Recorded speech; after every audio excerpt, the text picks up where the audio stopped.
Command G actually worked.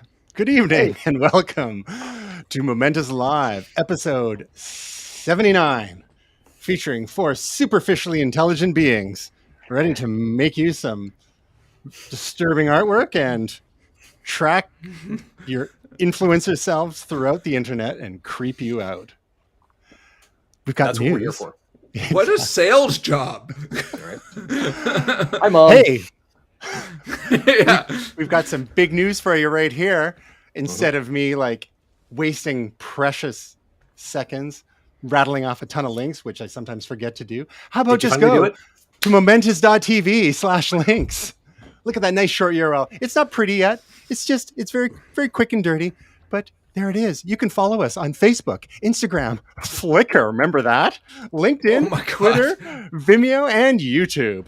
There is varying amounts of content on each of those links, but it's count them, one link, momentous.tv/links. And someday we'll even have a lower third to help remind you of that fact. Doesn't Flickr now sound like a swipe dating app or something?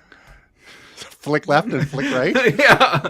Isn't that something you do after picking your nose? Anyway, momentous.tv/links. Much easier. Let's jump right into some follow-up, shall we? Oh, but before that, welcome back, Ray. We missed you for a couple of weeks. Thanks. Oh, look at that.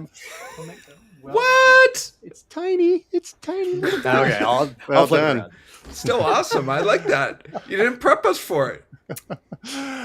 Real quick, Gray, you were Yes. away for a couple of weeks. You gave us a little preview of what you were going to be doing. And now that you've done it, what's your 30-second recap of what you did and how it made you feel?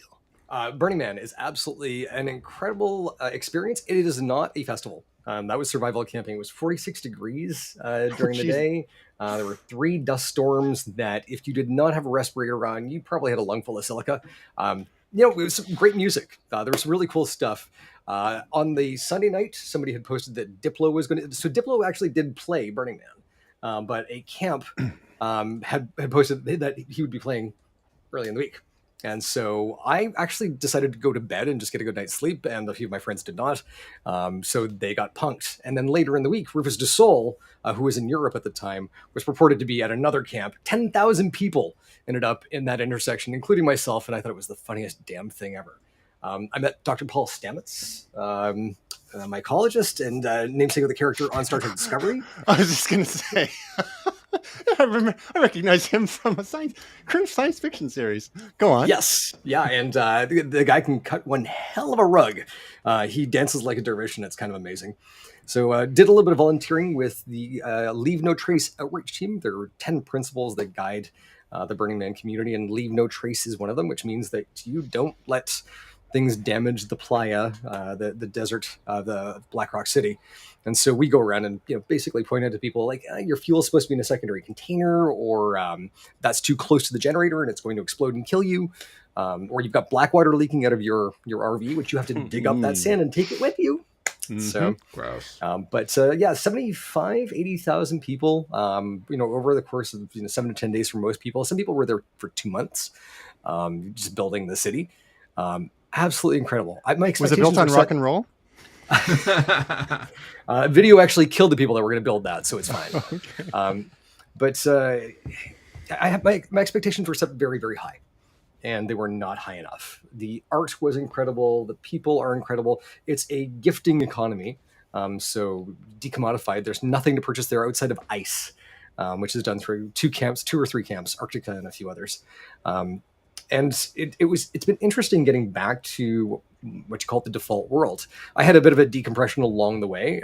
As I was driving an RV home with some friends, we stopped off at Summer Lake Hot Springs, which is a just awesome little hot springs place where there's a hot springs and a barn. It looks like something out of a cowboy movie. But I met a couple of rocket scientists. I'm having some very interesting conversations in my Twitter DMs now. Things that are like way above my pay grade, but I think I'm grokking just enough of it to enjoy it. So I got a chance to play drums in the Great Circle when Ember Arts, which is my fire spinning crew, when they were spinning before the Man Burn. And the Man Burn was absolutely incredible. There was this amazing fireworks show, which kind of felt like it dragged on for a little bit. And then suddenly there was an explosion, and literally it engulfed the man in flames and went just boom. And we were sitting close enough that my eyebrows got a little shorter. So, yeah, very, very cool, weird. Anyone that kind of takes a, I don't know, there's sort of the burnier than thou attitudes that, everyone's doing Burning Man wrong. There's a lot of stuffed shirts. I think that kind of know what this is supposed to be. It's what it's supposed to be for them. For me, I had an amazing time. I was standing out in a sandstorm, basically arms spread wide, going, "Is this all you've got?" It wasn't, and it kicked my ass shortly after that. So, are you not entertained? It was not. As soon as I went over the handlebars of my bike, it was. But and that's the other thing is, the dust of the playa is alkali. The pH of baking soda is 8. The pH of Black Rock City is 9. So it literally, like, you can feel it eating the skin on your body and all of the things that you bring out there. And so, you've got to clean everything off as soon as you get home. Vinegar. And if you're like, I did not go barefoot at all because you can basically get the opposite of trench foot, which is terrifying. So, yeah, it's called playa foot. And it's just anytime you put something in front of the word foot, we're just like, I didn't become a pediatrician for a reason. This is horrifying. But yeah, the burn. Really, really great. Honestly, one of the coolest things from a tech perspective, there is, why is this thing not focusing? There's an art car called Mayan Warrior. It's built on, I think, a Peterbilt truck platform. And this thing was $1 million to build this car because it's got lasers and a sound system that when the bass kicks in, it feels like a sonic weapon. So, had an amazing time. I got a chance to find some conclusions to some parts of my life. They burned something called the Temple on the last day, and I kind of threw some things in there, and that was the last bits of the old me. And so, yeah, I'm looking forward to going back next year. Interestingly enough, I'm heading to Merritt this weekend for Burn in the Forest, which is the regional Burning Man event, which I have had nothing to do with planning. And I'm literally just driving up there, but I did help out with a little bit of music for the show at the end. So, yeah. Just this time of year, that name kind of makes me nervous. Well, so here's the thing. There's no fire allowed. You're not even allowed to have cigarettes. Everyone's called Burn in the Forest. Well, so what I've said to them, because Burn in the Forest is BITF, right? I said, well, why don't we call it, because we're doing LED stuff, so let's call it Glow in the Mountains, which is get them. Oh. Get them. Nice. So, yeah. All right. Well, thank you for your report. Sounds like 10 out of 10 would recommend. Absolutely not. Like I said, it is survival 10 camping. out of 10 would not recommend. It's survival camping, and like even veteran burners said that this was a test. Mm-hmm. And the question is, in 2023, are we gonna be like, wow, 2022 was horrible, or from here on, 2022 was the first year like this? This could be climate change run amok. So don't know, but I'm going back next year no matter what. I'm just not sure all the folks are, because there were some sore minds, sore bodies, sore souls just dealing with all of that. The weather was oppressive. And I mean, sometimes the Burning Man is you. Well, people have been burning for a certain Twitter feature for years and years, and we're getting ever closer to getting it. We've talked about it a few times here on Momentous Live. And Twitter Blue users who pay, was it $4 US a month? A certain subset of them may be testing that out. And that is an edit button. But we've got other Twitter news this week. A little bit more follow-up too. We had last week, or the week before, we spoke about a Twitter whistleblower, Peter Zatko, who's the former head of security at Twitter, who really railed against Twitter's lax security policies. And when making his statement in front of I believe it was a Senate Judiciary Committee, he got into a bit more detail, including saying that the company had a Chinese agent on the payroll. And then in other Twitter news this week, again, the ongoing saga, will they or won't they? The Twitter shareholders approved the $44 billion merger that Elon Musk is trying to get out of. So, Tasia, being our official Momentous Twitter correspondent, is going to lead us through each of those that she sees fit to, because we've got lots of stories to get through today. And how excited are you about Twitter button there, Tasia? Okay, so yeah, real quick on the edit button. It is just for people that subscribe to Twitter Blue. And also, this is not an excuse for you to tweet whatever you want and then think you can just edit it and have the original heinous tweet gone. Because much like we've come accustomed to, there's going to be like a little edit icon, a little button, and you will see the complete revision history of that tweet. So keep that in mind. But Twitter basically teased everybody at the beginning of the month. I think they sent out that tweet that says, "This is an edited tweet. We're testing it." It was just like sent everybody, ablaze. But it's just for those that subscribe to Twitter Blue. But pretty cool. With a little bit of indication of what some of the interface might look like, showing the pencil and last edited with a time and date stamp there. And then one surmises that you may be able to click through and see the various edits. Now, there are some limitations. I believe is it 5, you have a maximum of 5 edits and you have to do them within half an hour, something like that? Yes. Which is, I mean... How many typos are you making? Exactly. And the time limit thing honestly isn't really that big of a deal, because unless it's like hours later, then you realize you made a mistake, like grammatically or something, or spelled something wrong, but it's really not too big of a deal. I don't know that I'll pay for Twitter Blue to get the edit button though. Well, yeah, they raised the price from $2.99 US to $4.99 US recently. And Gray, are you paying for Twitter Blue? I am. Have you seen this feature show up yet, or is it's not to everyone? I think it's coming at the end of the month. Do you already have it? Yeah, I do. Oh man, lucky. I know. I think it's because I use the undo feature of Twitter Blue so much. They put me in the top tier of people who's probably screwing up their tweets. So that's why I've got Twitter Blue. I was like, I've completely forgotten a word there. That's well, knowing how quickly you write, Gray, having worked together a lot in the past, and you have the 1-2. You need every writer needs an editor, and so you get the speed demons and you get the anal aggressives, retentives, and speaking of speed match demons, made in heaven. Yeah, you were asking me to recap Burning Man in 30 seconds. Unfair. I know it's on our rundown.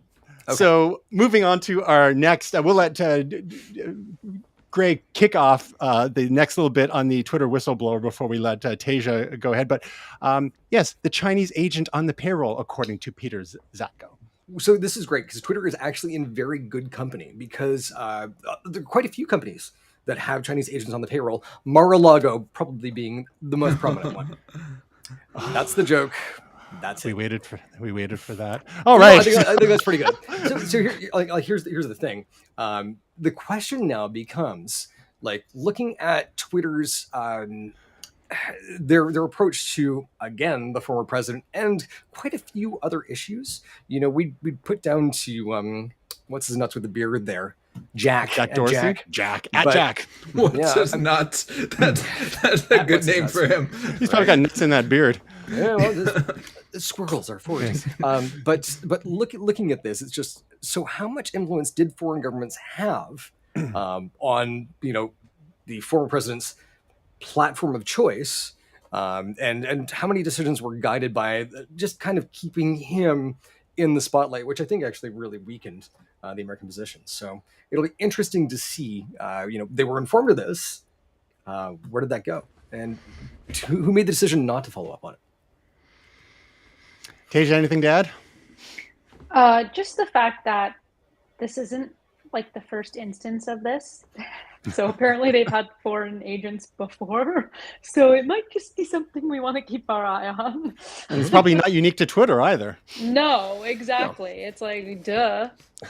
Well, I mean, the whole 50s through the 90s were dominated by, we found someone who was actually a double agent. It happens so many times.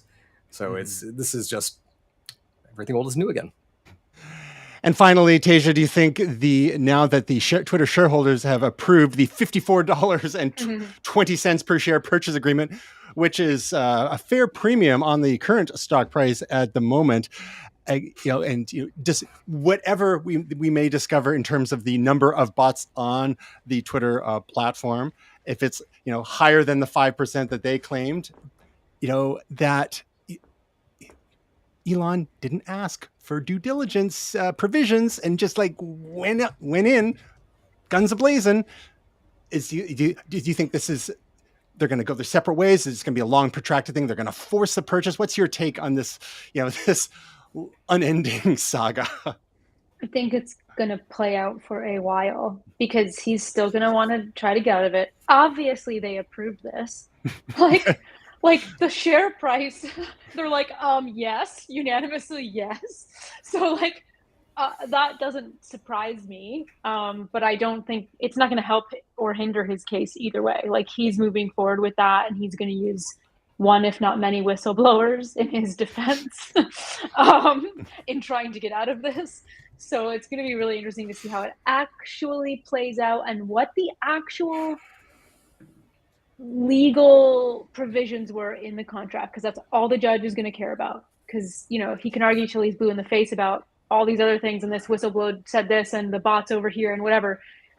If that is not a specific outline and can't be argued that it's covered under provision whatever in the contract, he might be held accountable for it. But we'll see. I mean, argue till he's Twitter blue in the face. Pretty much. Okay. In other kind of follow-up-ish news, last week was our Apple event extravaganza, talking about the release of the new AirPods Pro, Apple Watch, and iPhone models. Well, yesterday, Apple released watchOS 9 and iOS 16 and iPadOS 16 and macOS Ventura will be coming out in October. Ventura. So, Gray, unfortunately, you were not able to join us last week, but I'm sure you've consumed a fair bit of content around the event. And now we've got these new operating systems for folks to download and install on their devices. I know Tasia and I are in the same camp. We usually wait until at least one or two point updates on there. Mm-hmm. What are your thoughts on what we're seeing in watchOS 9 and iOS 9, Gray? iOS 16. Sorry, iOS 16, yes. Yeah. Honestly, it's one of those things where, I cracked a joke a couple of years ago that I've stopped doing dangerous things like installing beta software and instead just jump out of planes and set things on fire. And so it's installing software. I went through this entire cycle, and only yesterday was I thinking, it's probably close to the Gold Master. I should check it out. And because I've been out of the loop for a couple of weeks, I had no idea where they were in the cycle. So this morning when I got up, I'm like, hey, new operating system. Absolutely loving like the lock screen widgets and the portrait photos where they're kind of going in front of the time like they do on the watch. Mm-hmm. Cool. Like useful. It's not productive, but it's cool. Looking at watchOS 9, I didn't realize, but Ray actually has an Apple Watch 3. And I have an Apple Watch 4 because I had a Series 0 before. Mm-hmm. So she's been left behind on this particular one, except for one thing. Uh-huh. On September the 23rd, not one, but 2 Apple Watch Ultras. Oh, yes. Will be arriving in this house. Oh, yeah. Very cool. We're going on a diving vacation later this year. And so we were talking about getting dive computers. And the dive computer I was looking at buying for Ray was $2,000. The Apple Watch Ultra is priced ridiculously well. Like just looking at this, I mean, you've got all these great features in watchOS 9, right? There's the temperature tracking. There is temperature tracking for women specifically. Tasia, I know we were talking about that a little bit earlier in the week. Who was it that had written that article? It was... Oh, wasn't his name Jesse? He's a dick. Was it Digital Trends? Call him out. Yes, for Digital Trends. Okay, you know what? He wanted to mansplain a lot about how it's not worth getting the Apple Watch Series 8 because only a niche portion of people will benefit from this. Except that one feature.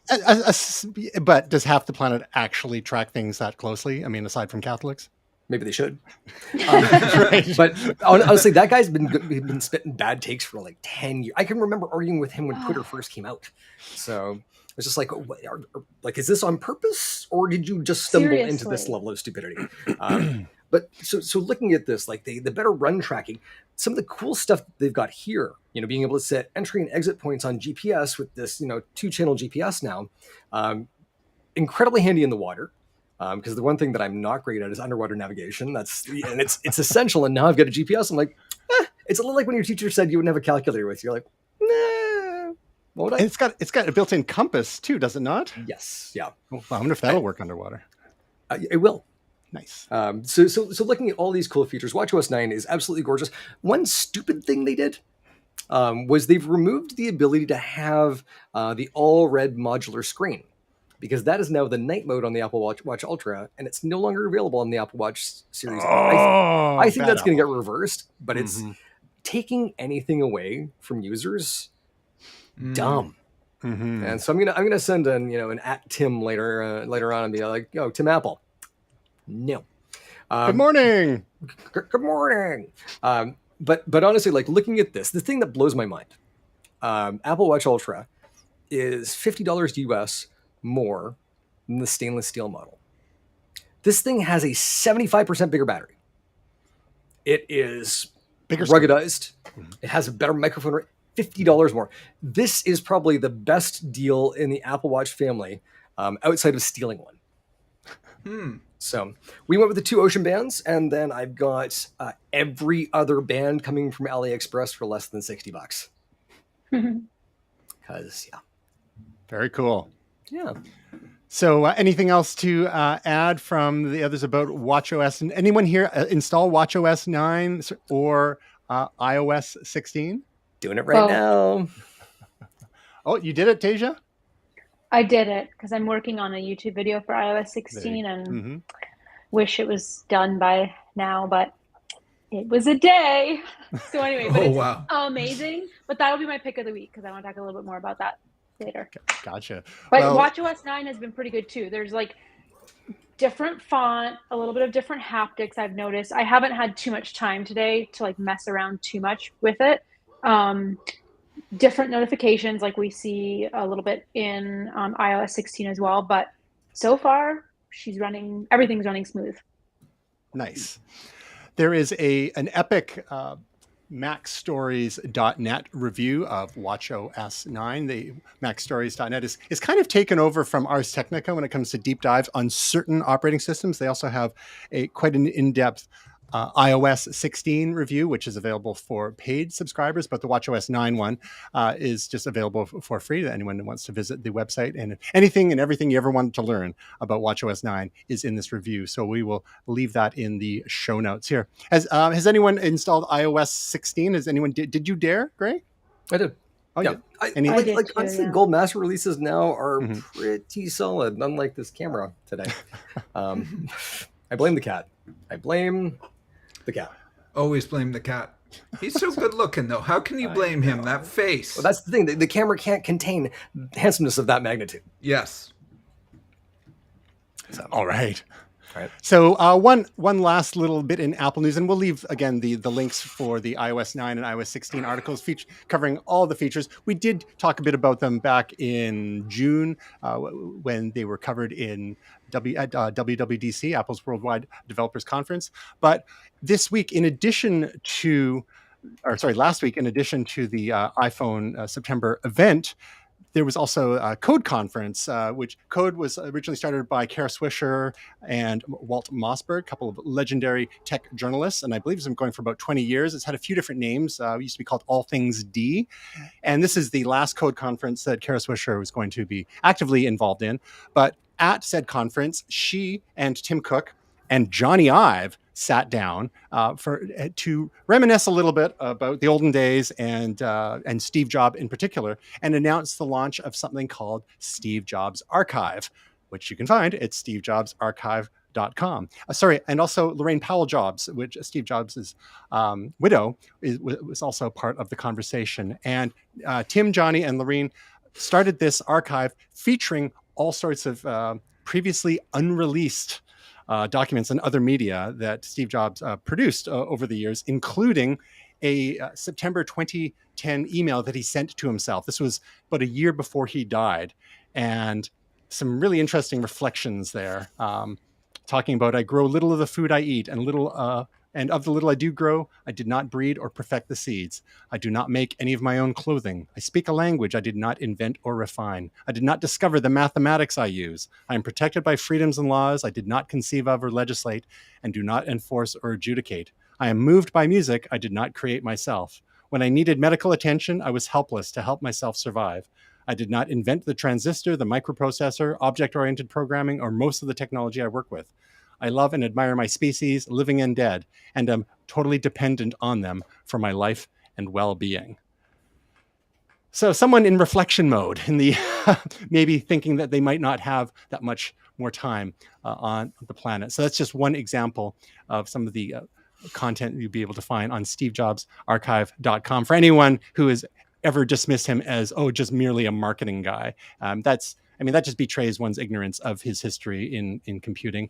Probably wasn't that super hardcore technical engineer, but did a fair bit of tech stuff over the years and had a pretty deep understanding of how computers work, especially at the operating system level. If you see any of his talks during the next years, when he was outside of Apple for a while, lost in the wilderness, starting a whole nother computer company, not to mention Pixar and whatnot. So there's all some interesting interviews, speeches, papers and whatnot, and they're going to continue to grow it. And of course, you can stay connected by offering them your email address and get further updates there.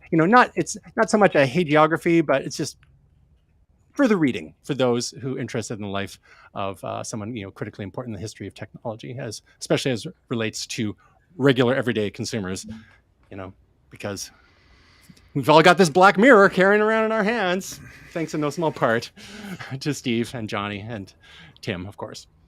Anything to add, any of you, on our little trifecta of Apple stories there? I miss Steve. No. Miss Steve, yep. And he was so young. What was he? I can't remember. 50-something, wasn't he? Yeah, late 50s. I think 58-ish. Yeah. Old enough to know better that you don't treat pancreatic cancer with juice, but yeah. I'm still upset. Yeah. So I'm just going to chuck this. Can I chuck something out here? I was with a family member, and they had been diagnosed with cancer, and we were going through the treatment options, and the oncologist explained that one treatment was, a certain drug, another treatment was chemotherapy, and the third treatment was no treatment. And my family member said, "I'm not doing a Steve Jobs," which the doctor had zero sense of humor for, which was even more funny, is that they were so defensive about it. Like, well, I have to explain all the options. That's an option for some people, is doing nothing. And I was like, just slow your roll. We're team all science here, so don't worry about it, okay? We're with you, buddy. All right, moving on. Believe it or not, we've got a little bit more follow-up and a whole bunch of stories in this realm. We'll just take us through a quick cursory overview of them. We've talked in the past, over the last few months, about a number of AI image generation tools, such as DALL-E, DALL-E Mini, which is now known as Crayon, Midjourney, and now Stable Diffusion, we just talked about a few weeks ago, which is like some of those things, but with some of the restrictions taken off as regards image generation of regarding public figures and whatnot. Well, just a couple of weeks ago, an AI-generated artwork won first place at a state fair fine arts competition. And let's just say that some of the actual human artists are not so happy about that. When you look at the image, it's quite cool. And some people are claiming, well, this is not fair because, a computer did it, which kind of betrays a bit of lack of understanding of how this all works. In order to get an image like that, you don't just throw in a few words and you take your first result. It takes quite a lot of refinement to get the right prompts to have the sort of image you're looking for actually generated for you. So that's one story. But then in response to stories like this, we've got some online art communities are beginning to ban AI generated images. Because and so maybe we will have some pure AI generated images websites. Stable Diffusion that we've talked about, and it's got some different angles to DALL-E, but it's going open source, so people are getting to play with it. And some issues that this speaks to is, as we start to generate these artificial images, and as they get better and better, it's going to be harder and harder for us to tell what's real and what's not. And that's going to get very interesting. Further to Stable Diffusion, there's a new search engine that's been launched called Lexica, where you can do a search for over 10 million images that have already been generated in Stable Diffusion. So, for example, if I wanted to, type in, I want to look for some ninja images and I didn't want to create my own prompts, I just type in ninja and it'll show you a whole bunch of other ninja imagery that other people have created. And it will show you the prompts that they use, such as ultra realistic illustration, ninja man in a black hood, et cetera, et cetera. And it's really interesting to see all the stuff that's being done already. And some niches are quite well populated and others not so much. But you can learn from the prompts that people are using to help craft your own prompts to generate images for your own projects, be they for private or public consumption. Furthermore, there's a new app that's been released called Diffusion Bee, which is a graphical interface app for M1 Macs, and I assume M2 Macs as well. It remains to be seen on that, but you need to be running macOS Monterey or newer. I just downloaded it onto my laptop before the show. Unfortunately, I'm still running Big Sur because reasons. It's insane. And it's insane. Did you try it out? You can generate these images on your own M1 Mac now. That's no. Okay, so stay with me on this. This actually does feel like magic, right? There is a powerful arcane device that we have to use the appropriate words, and it will manifest things based on those words. This is magic. Straight up, this is Harry Potter shit. Right? You got to say the right words. Boom. You got to think. It's really creepy. Now, Will, you have used, I'm digging around looking for the images that you had sent me. You reminded me that you had used Midjourney, which is one of these tools that we've talked about in the past, to generate some images for a looper that you did recently. And It was boss level beats, if I recall. Yes. So actually, I have to give credit where credit's due. My friend Corey Rollins actually subscribes to Midjourney, and he created the base image for me. Mm-hmm. I had done some Midjourney explorations and used all my free trial, so he generated one for me. And like Ray said, I think there's a huge potential here. I'm starting to see some things that are becoming a bit cliche with some of these image generators, but I really do think that there's a lot of power here in terms of prototyping, in terms of concepting. And, I took what I liked from the image that was generated, and then I drew and composited a bunch of other stuff onto it. So it's not just, straight chucked out, because I think I explained it to you guys, like the original image, it was like meat hands basically. So it just kind of generated into this disgusting pile of spaghetti meat at the end of one of his hands. So I had to go in and clean it up. It wasn't usable as it was. So yeah, I think that there's a lot of potential here, and I really loved the power of it. It was a cool sort of exploration for me as someone who, I don't really think of myself as an artist, but I create things, and I enjoyed trying something new. And when Corey showed me the image, I thought, oh man, that feels like a video game. That looks like Akira from Street Fighter, or Akira or Kuma from Street Fighter, and I really love that idea. What if I just made it better? Because there was clearly some problems with So yeah, there's the meat hands that we're talking about. Also, the torso is just a little bit too squat. The muscles aren't quite in the right place. So yeah, there's just problems with the original. It's also a little bit too dark. There's just a bunch of little things that I did to it. Some of it was just tweaking colors and foreground and background, things like that, color temperatures and the midtones and the shades, shadows. So yeah, I think there's some things. I think people who just look at it and go, "This is a threat to art," are too much in their own thing. I think that this is not going to replace people who know how to oil paint. Okay, this is there is still something to be said for people who artistic and compose things. This just will help with ideas, will help expand palettes. It will blur lines, definitely.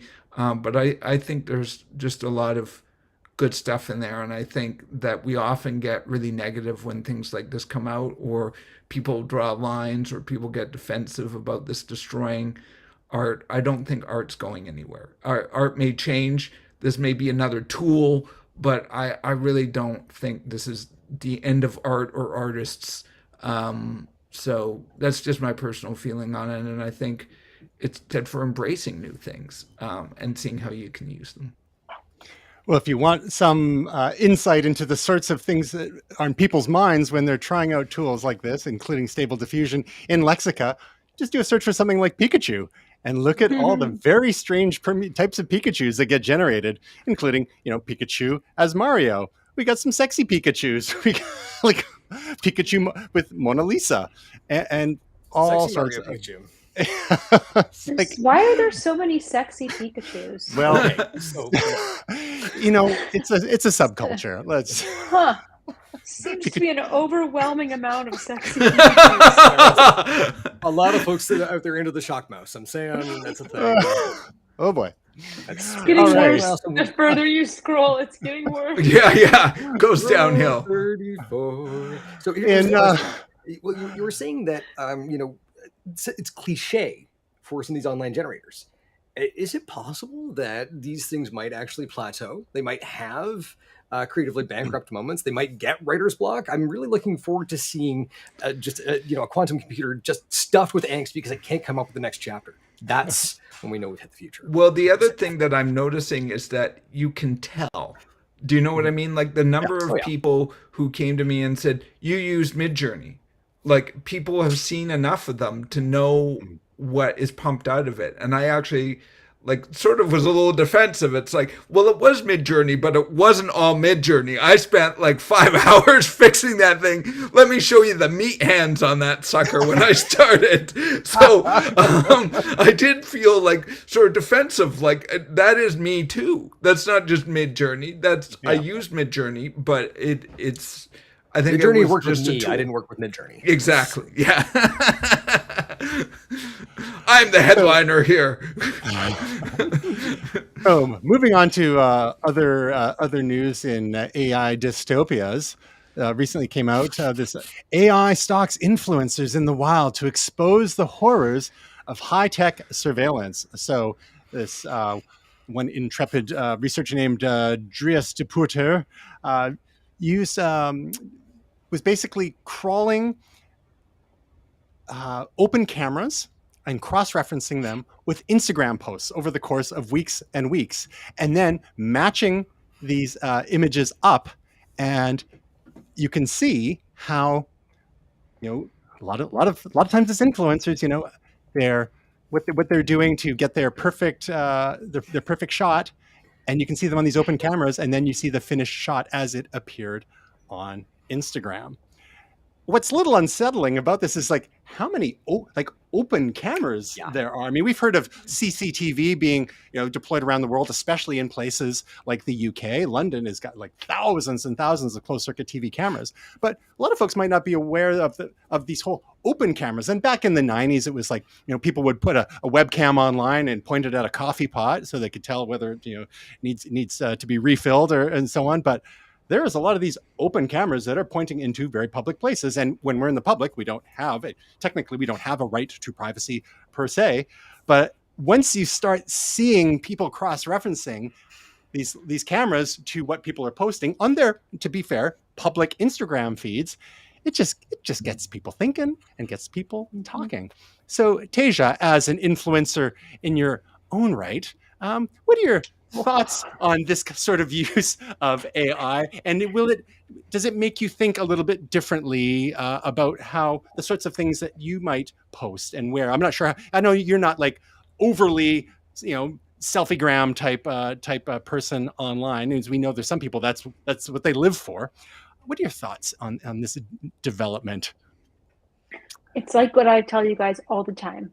We are on camera 24/7. Yeah. So act like it. So to me, as much as it sounds creepy, like I think more the creepy part of this is like that he went and like cross-referenced everything and like found these influencers and stuff on like Instagram and everything. And like that to me was like maybe the more deep-seated weird part. But in all honesty, the concept of like, having like an open cam doesn't really upset me that much. Like, as it's not really being used for like nefarious purposes in this case. Also, as somebody who watches a lot of true crime shows and listens to a lot of true crime podcasts, I just want to reiterate, you will never get away with murder. Yeah. Oh. Ever. Again? You hear that, Zodiac? We're coming for you, buddy. Because if the cops can't find you on their CCTV, the internet will on the open cams, okay? They'll track my every move, which means they'll track your every move. So don't even try it. So in short, you're not particularly concerned that if you're showing up on any of these open cams and or being cross-referenced with Instagram. And I don't think this fellow was doing it for creepy reasons, more like to raise awareness. Like, hey, this is all out there. And, if someone like me can do this, that law enforcement can do it and so on. Exactly. I think to me, it would only be upsetting if someone is using it for like doxing purposes or nefarious reasons that, I would certainly hope like your private home wouldn't be right there. And, like that. So stuff like that would be a little concerning. But this particular instance, no. I just think it's wild that it cross-referenced everybody. And I want to know the influencers' reactions. Like, do we know any of their reactions? Like, were they like, this is so cool because it's press? Or were they like, oh my God, you saw me like at my moment of 7 million poses in front of this building. And then they make it sound like the screaming goat. Right. Yeah. Can I tell you a funny story about Instagram influencers?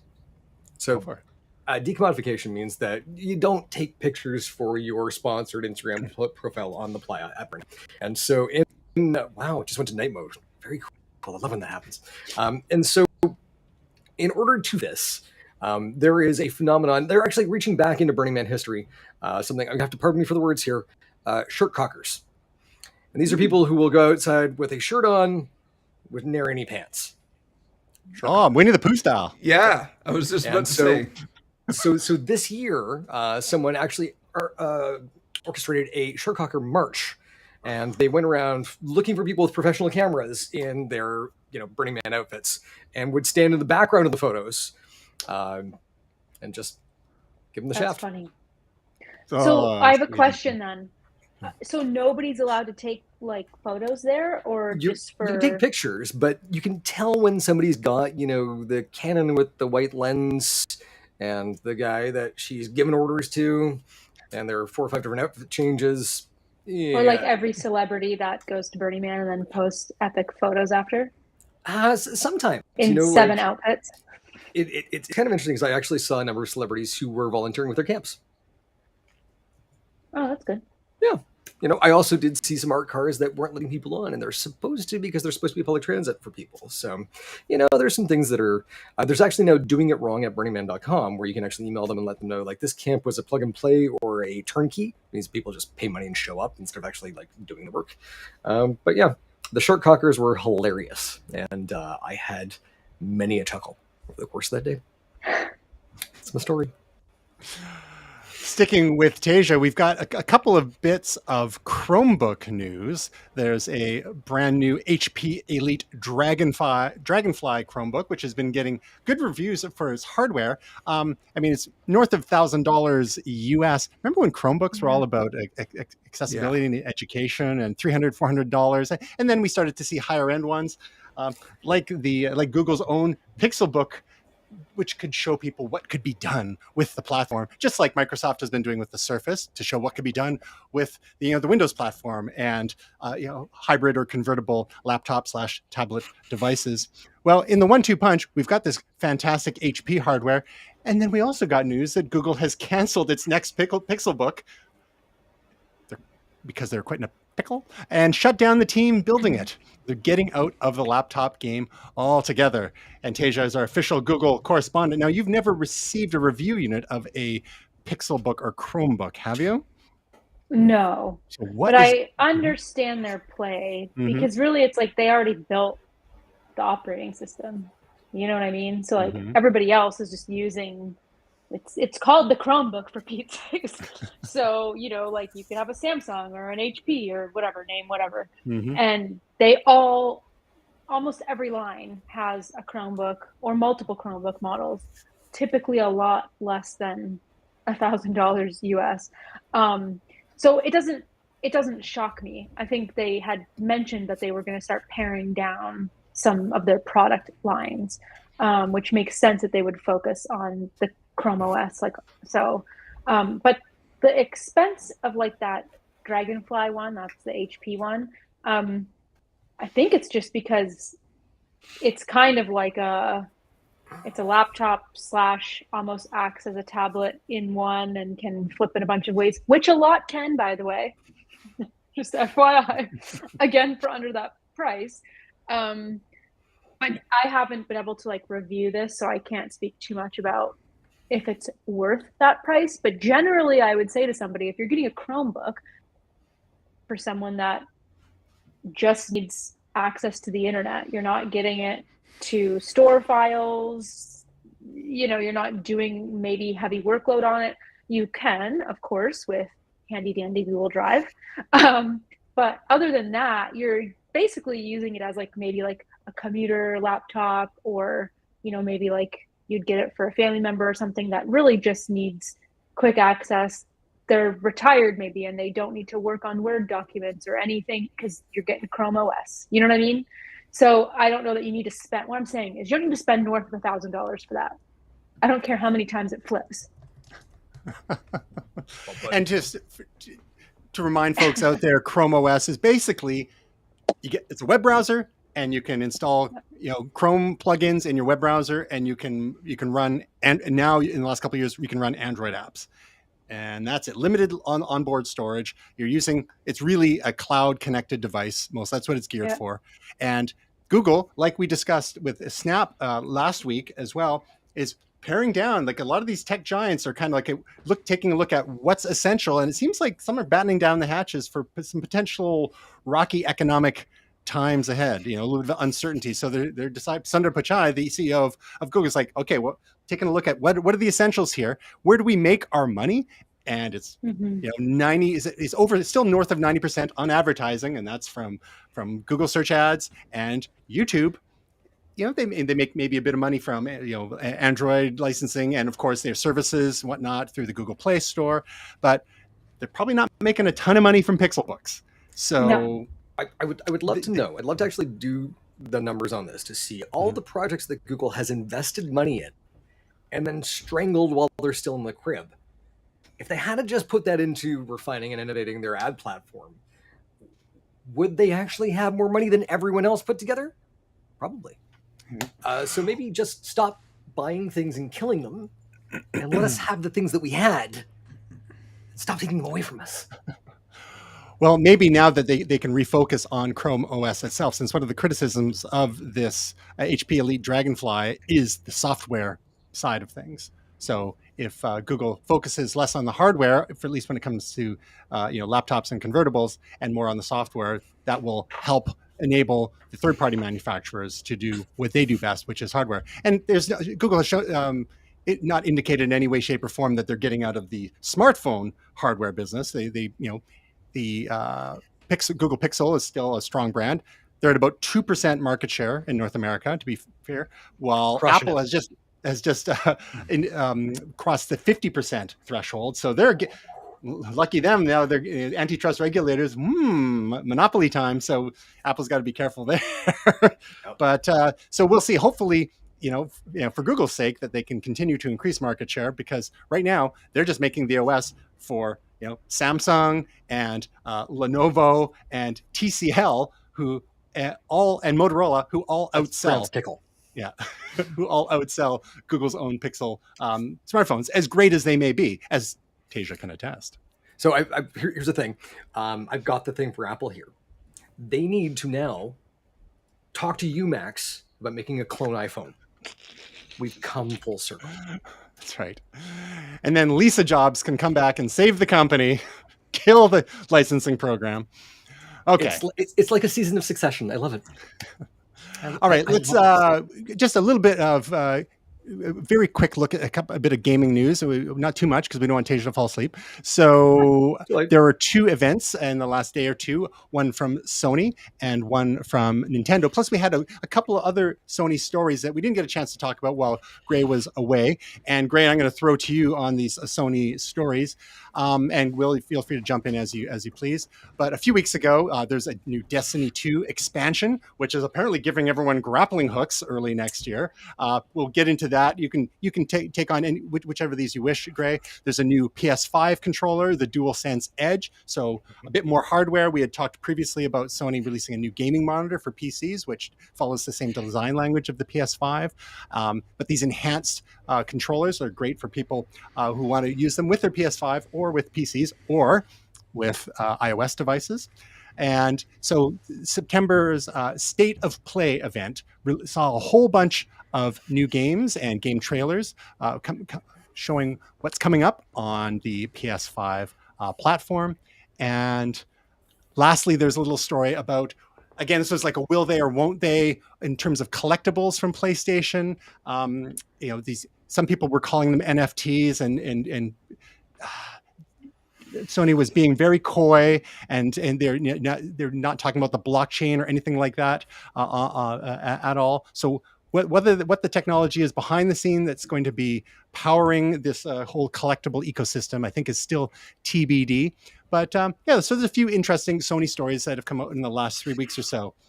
Hey, you can have a collectible PS3, and there's all these little mini statuettes there. So, Gray, of these Sony PlayStation stories, including all those games that were announced, what would you like to dive a little deeper on? Let's do this rapid style. So, Destiny 2 has its expansion Lightfall coming out. It's got the same logo as Lightyear, which is kind of hilarious.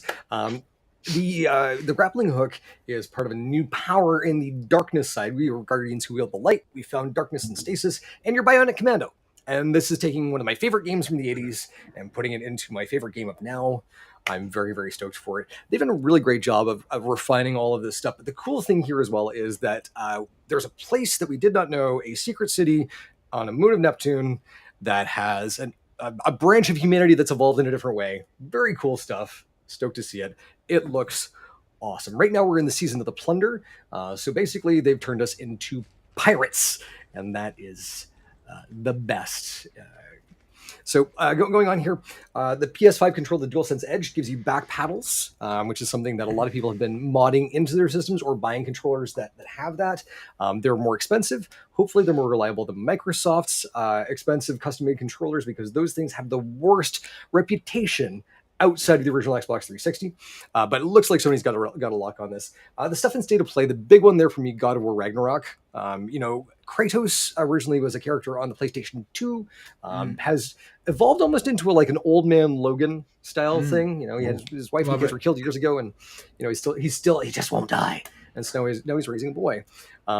And the first God of War for PlayStation 4 was amazing. It dealt with a lot of Norse mythology, as you basically went around and kicking Thor's ass and Balder and everyone else. So I'm looking forward to that one.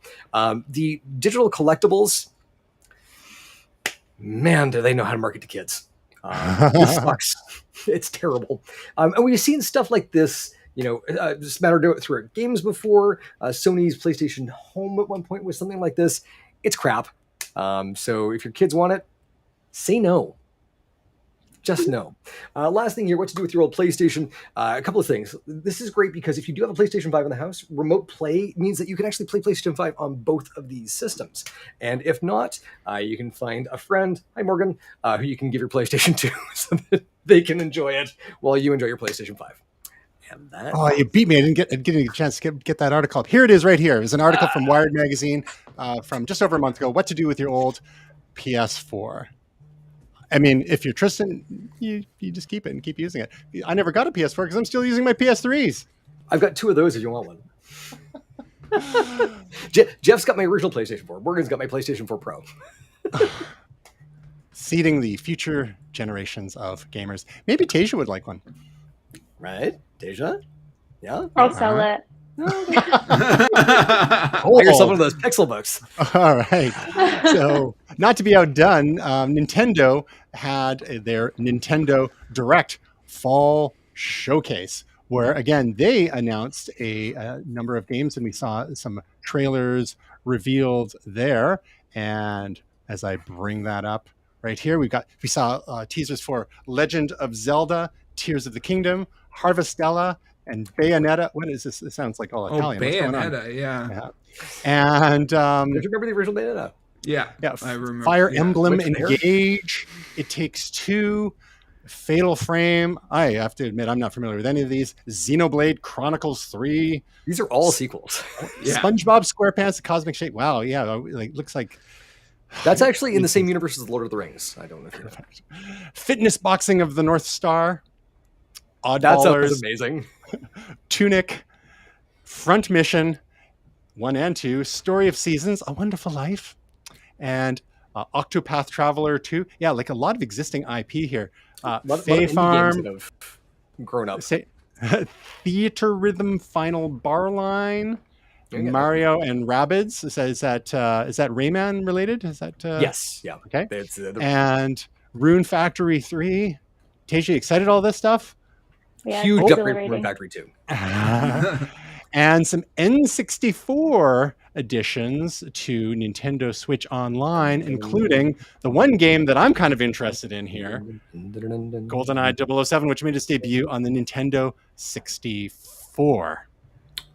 Will, how excited are you about GoldenEye being released and available not only for Nintendo Switch, but also for Xbox platform?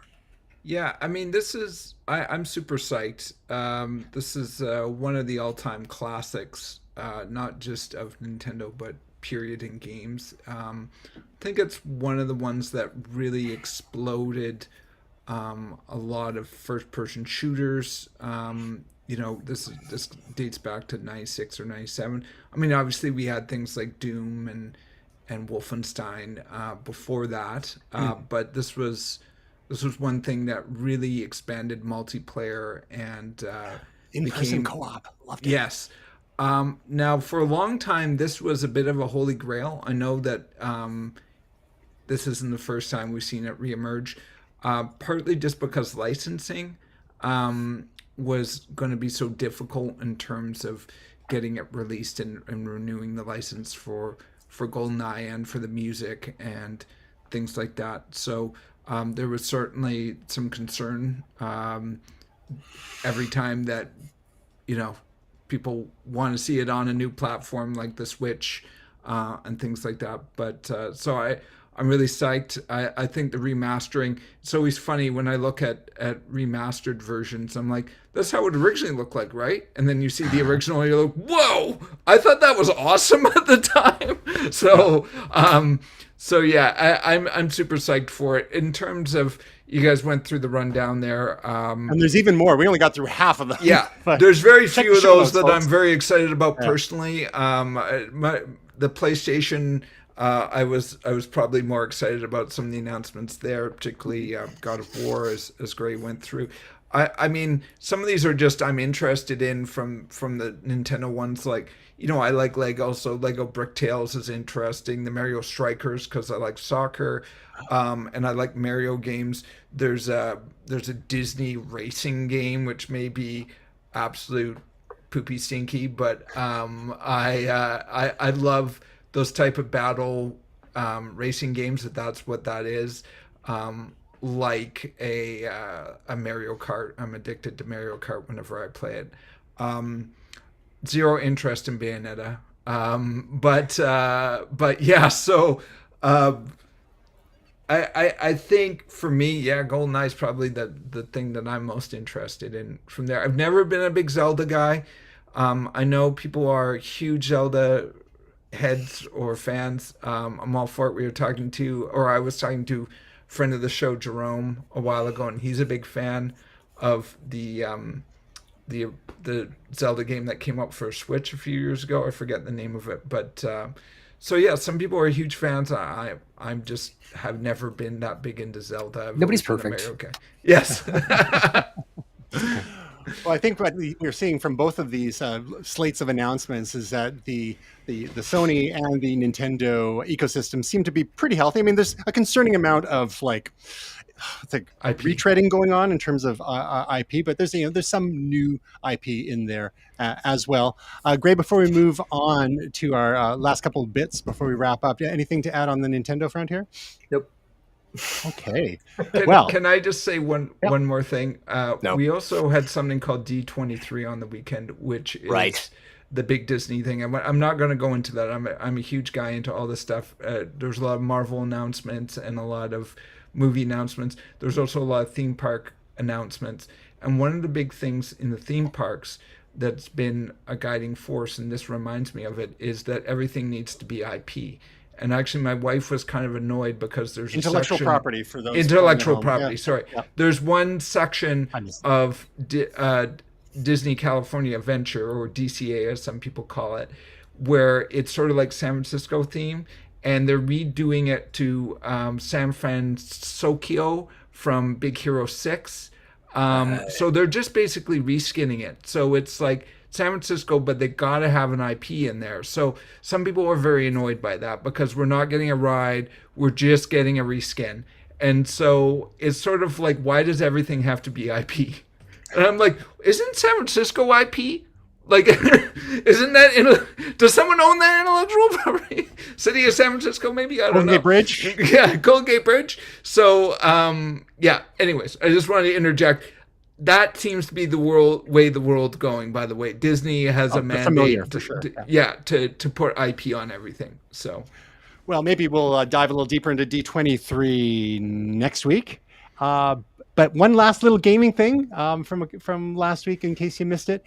If you are still using Windows, and if you're transferring any files around and it's taking a long time, well, you can install a little plugin that will let you play Lunar Lander in your Windows copy dialog box. Nice. So, if Lunar Lander, that's from the late 70s, I believe. I played a lot of that as a kid in the arcades on the ferries. One of my favorite games. And look, love it. While Windows is moving files around, you can just play a little bit of Lunar Lander. But speaking of Disney, there was one trailer that jumped out at me this week, and that is for an upcoming TV series on Disney Plus next year. And it's a little something starring Samuel L. Jackson as Nick Fury, and some people who may not have been able to connect with or relate to, say, Ms. Marvel or She-Hulk Attorney at Law. Well, maybe something like this will satisfy them, and that is Secret Invasion. Well, you want to give us a quick recap of what Secret Invasion is and what that this kind of story? Because we're seeing Maria Hill. She's back. Hooray. Yeah, this is going to be a bit interesting how they do this. I mean, I've read the books, and obviously this is a huge storyline in comics throughout the years. I'll try to quickly just recap it. We've seen some of these aliens before. They're called Skrulls. In the books, they take human form. They're much more villainous in the books than what we've seen them so far in the MCU. In the movie Captain Marvel, where they were kind of sympathetic, almost like immigrants, and they were very humanized, and you saw children Skrulls and things like this. So it was something that threw me back, being a lifelong comic book fan, where Skrulls are very evil in the books, or typically have been historically. So I think that's sort of what we're seeing here. It's going to be interesting how it actually plays out, considering that part of this was a sympathetic story originally, and now they're now turning this into a full-fledged story. So we'll see how it goes. I'm certainly all in, and I'm very interested to see it.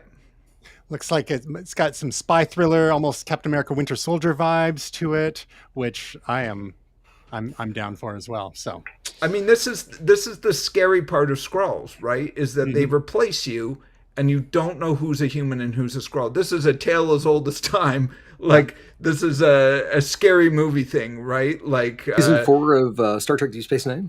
Yes, yeah, yeah. So we've seen this story many, many times. This is the Marvel version of it. These evil characters called Skrulls replace humans and try to take over the world. So, unlike Beauty and the Beast, where humans replaced dishes. Similar story, though. Tale Sure as it old can as be. time. all right.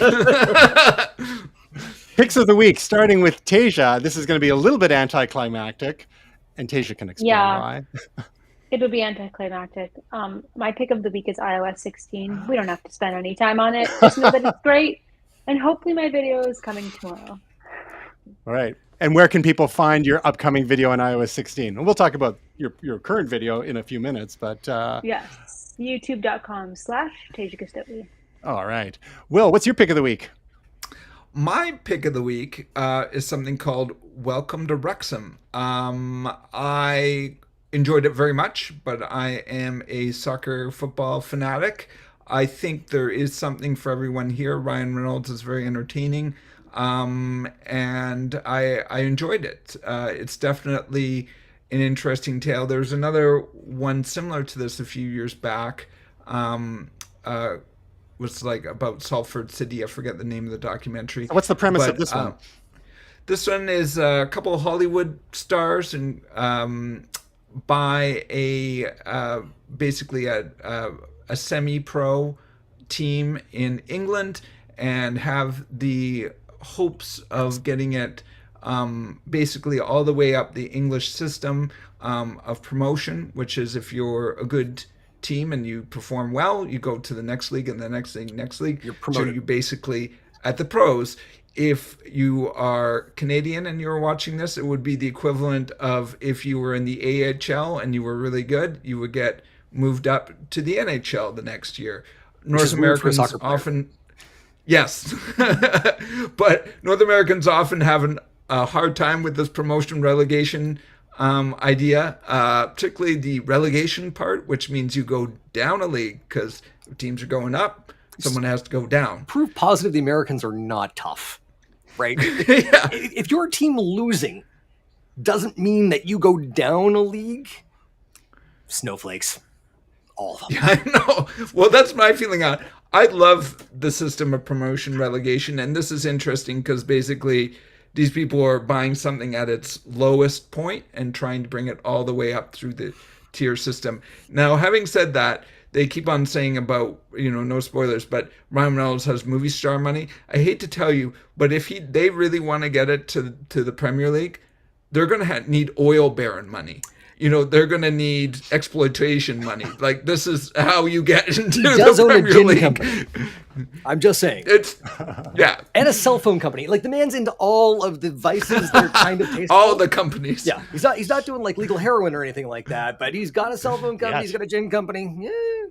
EV company next. Yeah. And Reynolds we trust. And the other Hollywood celebrity involved there that he paired up with is Rob McElhenney from It's Always Sunny in Philadelphia, and more recently, Mythic Quest on Apple TV Plus. So both funny lads. And so you'd mentioned, I think when we spoke the other day, Will, there's a little bit of Ted Lasso vibes to it, like if it was a documentary kind of thing?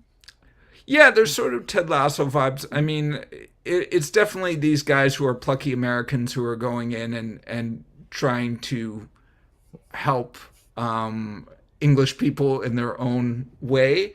Yeah, and there's a lot of doubt about their intentions as well to begin with, but I really highly recommend it. They seem very respectful of the town. They said they'll always make fun of themselves. They'll never make fun of the team or the people. I think that's fair. Yeah, absolutely. And another thing too, for people who are concerned, like I don't know much about football, blah blah blah, or soccer. They do explain things, like even what I talked about, promotion, relegation. They do one of the best explanations I've ever seen of people talking about it. So they explain things. As a football fan, I actually find they over explain things sometimes, but I'm willing to let it go because I understand that it's for a broader audience. But there's some things that are kind of annoying, like the episode we watched the other day. They said someone used the word pitch, and then they needed to go on the screen like pitch in the UK is a field in oh, thank you. Should just do it in the style of pop-up video. Exactly. All right. Gray, your pick of the week. Star Trek Lower Decks Season 3, it is back. We are on episode 4 this week. This is a show that, when I first heard about it, I thought it was going to be brilliant. A lot of people were absolutely incensed about the lack of respect this show was showing. And really, it's probably the most insightful criticism that Star Trek has ever had of itself. You can see Cisco's Creole Kitchen there from, again, Deep Space Nine. And just like the tropes that they take on, the folks who write this show know Trek. And it's actually animated by Titmouse Animation here in Vancouver. The California class, the Vancouver is one of the California class ships. It's the coolest and shiniest one, which I like a lot. But our main characters are back in the end of season 2. Mariner's mother was arrested for the destruction of the Pakled home planet. Spoiler alert. As you can see in the trailer, she might be back. Maybe it's a changeling. Who knows? Could be a Skrull. Anyway, the funniest thing about this show is that Ransom, the first officer, is played by Jerry O'Connell, who is married to Rebecca Romaine, who plays the first officer in Star Trek Strange New Worlds, who was just arrested at the end of the first season. Right. They are the parallels. Yeah, and they are actually Star Trek's first officer power couple, and that's a delight. Great show. Watch it on Crave, nice, iTunes, whatever. Yeah. Awesome show. I've really enjoyed the first couple of seasons myself, and have not cracked the third one yet. Can only manage so many shows simultaneously, and going to finish up a couple and then dive into this. Cleanse your palate, and then exactly. Looking forward to it, though. My pick of the week really quickly is a show that we talked about last October, and it finally launched about a month ago, and that is House of the Dragon, the prequel to Game of Thrones. And that is on HBO Max in the US and Crave here in Canada. Also known as what the 11th Doctor was doing in the 900 years he was missing. Exactly. Good old Matt Smith as Daemon Targaryen. And I am looking. All right. I have to admit that as much as I enjoyed Game of Thrones throughout, of course, season 8 was problematic, a little rushed, etc. Left a bad taste in a lot of folks' mouths. Right from the get-go, this House of the Dragon feels like they learned some lessons. The storytelling is a little simpler. They don't overwhelm too much with new characters. Like Game of Thrones for newcomers, especially those who hadn't read any books, could be a touch inaccessible because there's just so much coming at you so quickly. The storytelling is a little bit more simplified. It's got some fantastic acting, beautiful production values, costumes, sets, decent CG. Very, very good. All the money's up on the screen there. Of course, it's got a little bit of the HBO cringe in there. You got to get the gratuitous stuff here and there, and then some of the violence is a little. And then as we get into like episode 4, some of the Targaryens are going to Targaryen. No spoilers, but just wait till you get there. And I think for me, a great companion piece to this is a little mini series that is happening on the YouTube channel of a friend of the show, Ged Smythe, who has a Fabulous Flicks, and he is partnering with his sometime collaborator Rogue Leader. They often talk about various Star Wars series on Rogue Leader's channel. Well, on Ged's channel on Fabulous Flicks, they're going through and reviewing all of the House of the Dragon episodes. So there's lots of great stuff there. They pick up on things that you might not pick up on, that I might not pick up on, and just about 25 minutes, half an hour each. I don't really watch a ton of content about content, because it's just like there's no time. But when it's a great friend of the show, and it's always interesting, it's a good laugh, and every time Ged starts cracking up, I start cracking up too. And we hope to have Ged back on the show sometime soon, and we can promote his channel even more. So we've got a couple of projects this week. Let's start with you, Will. You got some more beats for us? Yeah, so I was super honored again to be invited to Portabilist Lounge collaboration. So basically, it's an event that happens in England. I hope to go someday. And as part of the event, they create a looper and pretty much a who's who of looper makers. And I added a track. And yeah, so I'm super thrilled to be invited again by my friend Zakal. And yeah, check it out. Lots of great beats on there. I think there's some like 40 beats, all by different artists. So just an amazing collection of talent. And, you've been on a roll. You get honored. beats last week, beat this week. You're going to have beats next week too. And maybe the week after that. All the beats. Tasia, before we get to your iOS 16 video, which releases tomorrow, as teased a few minutes ago, you've got one that's been live for a few days. And what's that video all about? Have you guys heard of Google Stack? No. I know. I hadn't either. Hasn't it been canceled yet? Didn't Google kill it? Highline. No, it's actually not even technically like out of the experimental phase yet. It's from like their project or Area 120 project or whatever it's called. But it's basically like a smart PDF scanner. So it's right now only available on Android in the US, unfortunately, because it is in the experimental phase. But I'm pretty sure it came out like January of 2021, and it's really good.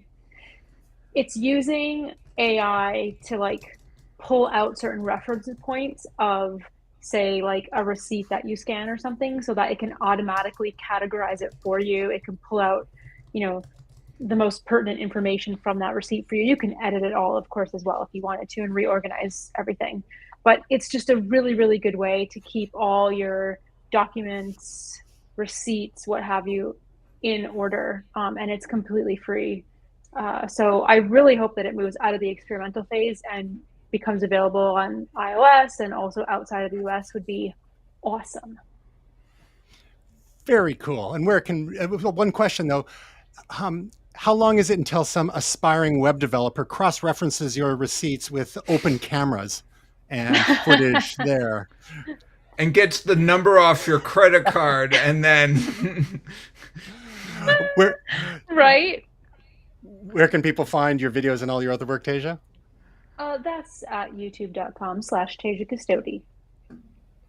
Nice. Or www.TasiaCustodi.com. Nice. And if you want to find out more about Momentous, there's one link you can follow now. It's momentous.tv/links. Brilliant. Like, comment, subscribe, all those things. Facebook, Instagram, Flickr, LinkedIn, Twitter, Vimeo. We're going to be fleshing some of those platforms out more as time goes on, as time allows. Getting your profile set up on Flickr. Well, we've had it there. That was one of our very first ones when we were like at CES back in like 2014 or whatever the heck it was. We had some stuff going with, what do you call it? Stuff going from Flickr automatically to Twitter and all those things. What were we using? What's the thing that connects things together? It wasn't Zapier. Science. It was the other thing. I can't even, old brain, whatever. Momentous.tv/links. Tasia. Oh, nice. Gray, William, thank you as always. To you and everyone else out there, we hope your week is truly momentous.